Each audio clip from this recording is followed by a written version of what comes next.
À la veille du week-end électoral, les derniers tracts sont distribués sur les marchés. C'est le cas notamment à Jean Jaurès, où les élus en profitent pour se rapprocher de leurs électeurs. Une façon de leur montrer que la politique, c'est avant tout une affaire de proximité. Quelqu'un qui décide de se présenter, il faut qu'il soit quand même en contact avec la population. Pas seulement pour les législatives ou pour les cantonales ou pour n'importe quelle autre échéance électorale. Il faut qu'il soit tout le temps en contact, c'est tout. Je n'ai pas fait que les marchés, j'étais dans tous les petits villages et j'ai fait une campagne de terrain. Le rôle des tracts, c'est justement informer les gens des luttes qu'ils vont devoir faire.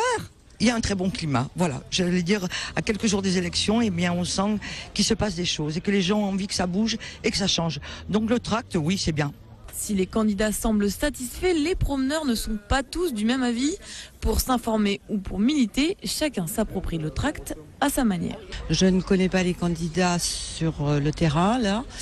Donc j'ai besoin effectivement de documents papier pour voir un peu ce qu'ils racontent. Voilà. Je crois que les personnes maintenant ont fait leur choix et on aura beau leur donner 50 tracts, ils ne changeront pas du tout d'opinion. Le tract en soi n'est pas la chose la plus importante, mais ça donne une visibilité aux candidats, d'une part, à condition que le candidat accompagne les gens qui tractent, bien sûr. Le programme politique, quand même, on le connaît autrement que par un bon serrage de main. Donc ça n'influence pas beaucoup pour moi non plus. Pour les indécis, il va falloir choisir.